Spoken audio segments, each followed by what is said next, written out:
Seja bem-vindo ao nosso canal e nesse vídeo, num formato hoje diferente, eu quero trazer para vocês aqui um bate-papo, uma conversa sobre algumas questões próprias do ser humano.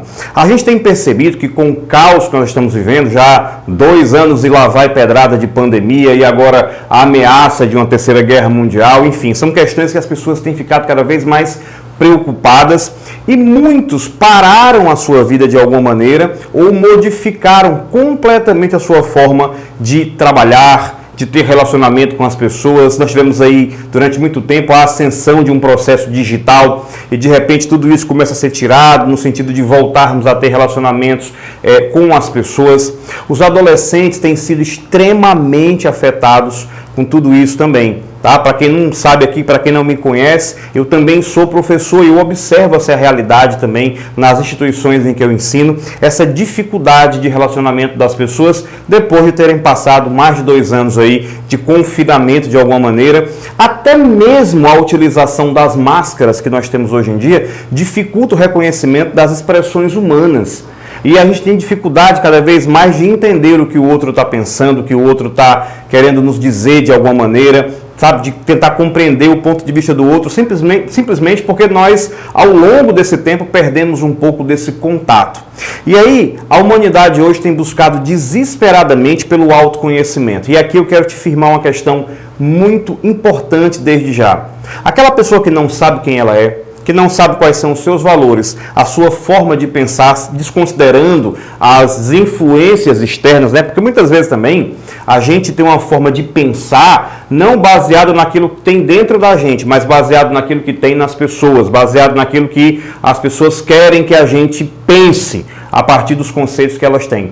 Uma pausa aqui nesse momento e colocando aqui um assunto paralelo também, eu pude observar isso muito de perto com relação a, se eu fizer aqui uma comparação entre o Reino Unido, onde eu morei durante 4 anos com a minha família, e o Brasil. Não estou fazendo uma comparação para dizer quem é melhor, quem é pior, mas observando aquilo que é diferente desses 2 pontos.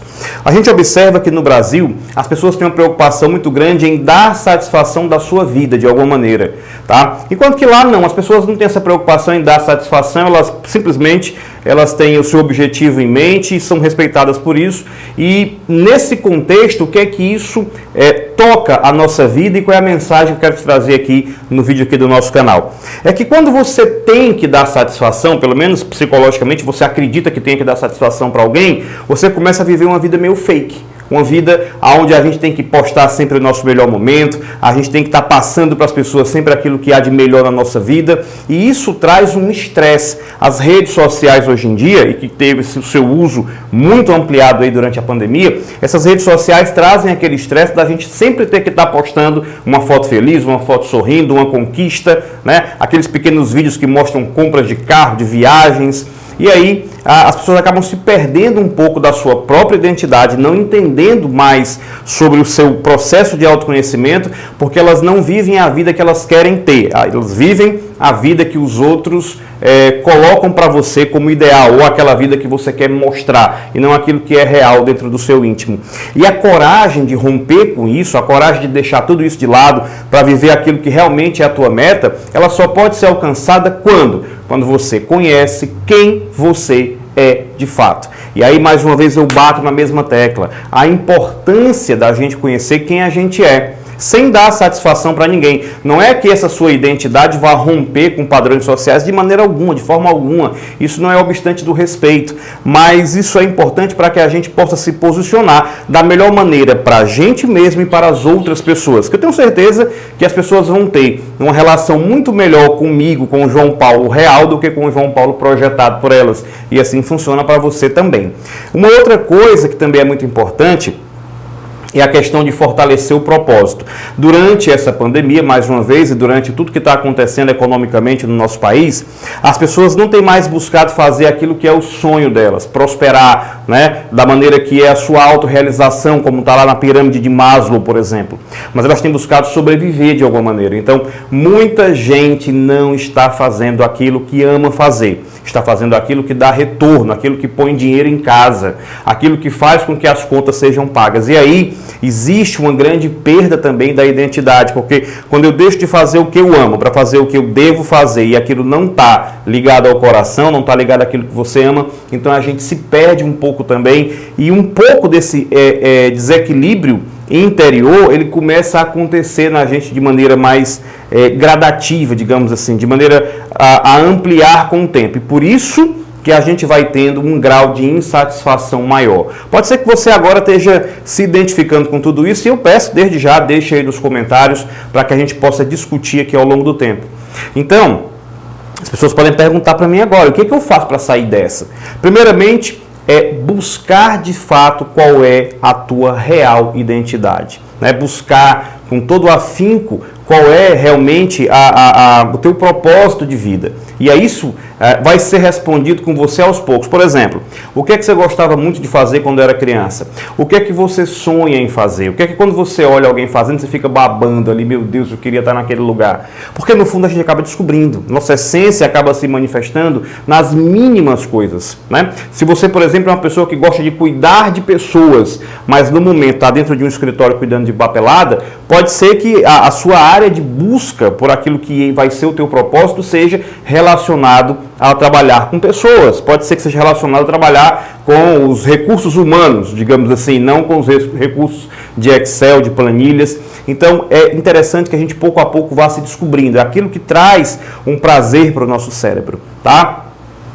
Então, o nosso equilíbrio interior começa a ficar mais estabelecido quando a gente está fazendo aquilo para o mundo, refletindo para o mundo aquilo que a gente realmente é. Em contrapartida, tem pessoas que estão refletindo para o mundo aquilo que elas não são. Por isso que dá muito mais trabalho, né? Vou fazer uma comparação aqui. É como se, por exemplo, um morcego ele tivesse que passar o dia buscando comida, enquanto ele faz isso habitualmente mais à noite. Ele vai conseguir buscar comida de dia? Com certeza, por uma questão de sobrevivência. Vai ser mais difícil para ele? Com toda certeza. O nível de estresse vai aumentar? Com toda certeza. Então, a gente precisa buscar, de fato, a nossa essência nas mínimas coisas, procurar descobrir aquilo que realmente faz o nosso coração cantar, o nosso coração sorrir.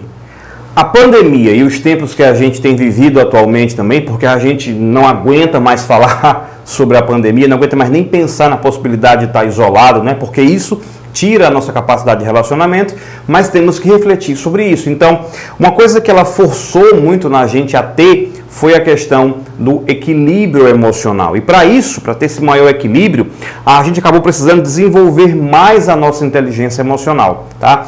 E o primeiro ponto dessa inteligência emocional, de fato, é o autoconhecimento. E o mais interessante é que à medida em que a gente começa a estudar sobre a gente mesmo, né, sobre as nossas emoções, parece que um gatilho dispara lá no nosso cérebro e a gente começa a entender que os outros passam por esse processo também, que as outras pessoas também precisam de atenção, precisam ser ouvidas, precisam ser compreendidas, precisam não ser julgadas. Aliás, isso é um ponto fundamental, um tópico fundamental, né? Mais uma vez fazendo aquela comparação, mas obviamente sem querer colocar um ranking aqui nem nada, mas no Brasil nós temos um nível de exigência e de comparação muito grande, e que isso pode obviamente ser rompido. Não é porque o país ou a maioria das pessoas se comportam assim que eu tenho que me comportar também. Então é interessante que você rompa com esse padrão de comparação, né? Cada qual é o que é, não existe ninguém mais evoluído que ninguém. Mais uma vez eu vou puxar aqui para o ramo das ciências biológicas. Olha só que interessante. Será que eu posso perguntar se uma águia é mais evoluída que um peixe? Tem gente que diria sim, porque ela voa, porque ela é maior, porque ela é imponente. Tá bom, então pega essa águia e mergulha na água para ver o que é que vai acontecer. Pega esse peixe e joga para cima para ver se ele vai sair voando. Então, não existe isso, né? O processo evolutivo, tanto na sua acepção darwiniana, o processo de evolução dos seres vivos, ele funciona de uma maneira, não no sentido de fazer com que o ser seja melhor do que o outro, mas que aquele ser, com as suas condições, seja, obviamente, mais encaminhado ao ambiente, seja mais apto àquele ambiente em que ele vive, assim como nós também. Nós não precisamos nos compararmos com os outros para saber se a gente tem mais ou menos habilidade. Isso não importa, deixa isso de lado. Aliás, uma dica importantíssima nesse vídeo, né? O que eu tenho que ser é o melhor para mim, competir comigo mesmo. Tem uma história do Ayrton Senna que eu gosto muito, né? que ele estava no GP de Mônaco, já tinha o primeiro lugar, ele já estava garantido para largar no dia seguinte na pole position, e mesmo assim ele voltou para a pista, arriscando perder o tempo que ele tinha, simplesmente para tentar baixar o seu tempo. Ou seja, a competição dele não era com os outros, era a competição dele com ele mesmo. E ao ser um competidor dele com ele mesmo, ele acabava tendo os melhores resultados. E para quem foi dessa época aí, né, pôde observar que ele realmente era um cara fantástico, muito acima da média dos outros pilotos. Então, quando a gente deixa de lado essas questões de me comparar com o outro, de tentar saber quanto é que o outro ganha, para saber se eu estou ganhando mais ou menos que ele, a gente se perde na nossa jornada. É como se você estivesse tirando os olhos da estrada e olhando somente para as placas e para a lateral. O que vai acontecer é um acidente, com toda certeza. Então nós precisamos buscar esse autoconhecimento, esse equilíbrio interior, valorizar as questões da inteligência emocional e, como eu falei, o autoconhecimento, a empatia com a gente mesmo e, por conseguinte, nós acabamos também aumentando o nosso nível de empatia com as outras pessoas, entendendo como é que elas são, como é que elas funcionam, e isso melhora a questão dos nossos relacionamentos. Quantas pessoas, né, tiveram dificuldade em casa, vivendo com os seus, né, com filho, com sobrinho, com marido, e simplesmente pessoas que são do seu cotidiano ali, do dia a dia, que vivem debaixo do mesmo teto. Imagina a quantidade de pessoas que tiveram dificuldades com os outros no trabalho. Mas isso foi interessante para a gente refletir o quanto é importante desenvolver a nossa capacidade de autorrelacionamento e de relacionamento com as pessoas também. Então, recomendo fortemente que você busque cada vez mais desenvolver a sua inteligência emocional, como uma dica nesse vídeo aqui também. A segurança na tomada de decisões. Outro ponto muito importante aqui que eu quero trazer para você aqui nesse vídeo, né? A segurança na tomada de decisões é uma coisa que hoje em dia tem sido muito escassa. Por quê?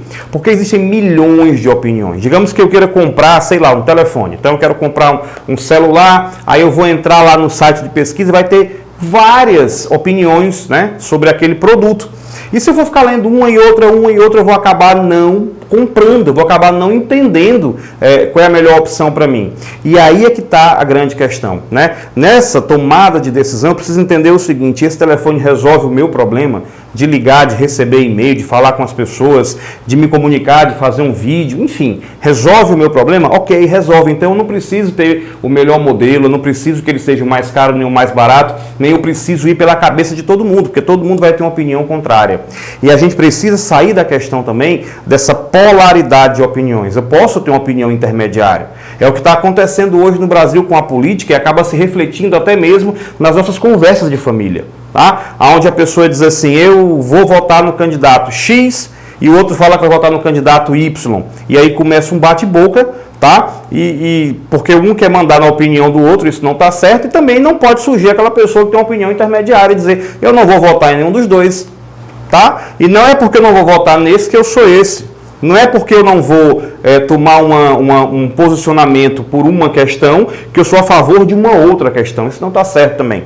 Então nós temos o direito de ter a nossa opinião formada sem olhar para os extremos. Tomar decisões baseadas na nossa consciência, baseadas no nosso conhecimento sobre aquilo e principalmente também na nossa necessidade de ser realizada, digamos assim, seja com o produto ou seja com o que eu quero para o meu país para 2023, 2024 e os próximos anos a seguir. Então, é isso que é a mensagem do nosso vídeo de hoje.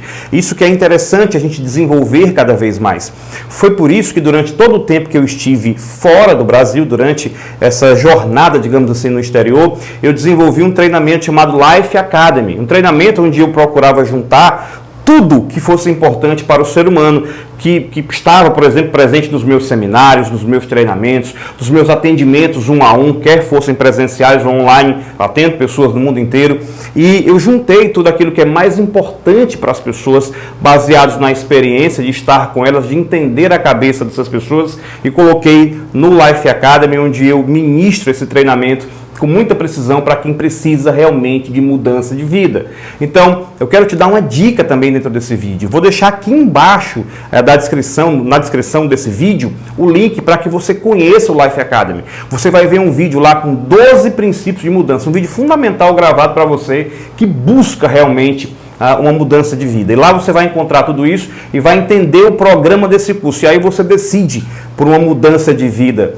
Caso você se identifique também, se for da tua vontade também, se identificar com esse processo do Life Academy, porque realmente os resultados têm sido incríveis. As pessoas têm procurado e os testemunhos são fantásticos. E eu fico muito, mas muito feliz mesmo com isso. Porque são marcas alcançadas, são anos de trabalho, são 10 mil inscritos, agora já estamos em mais de 10 mil nesse momento aqui no nosso canal no YouTube. E tudo isso é a construção de um trabalho, de uma pessoa que gosta de ajudar pessoas a chegarem cada vez mais num novo patamar, buscando felicidade, equilíbrio, harmonia, família, encontro com Deus. Tudo isso para mim é muito significativo, tá bom? Então, beijo no coração. E eu vejo você aqui no próximo vídeo ou também sendo meu aluno no Life Academy.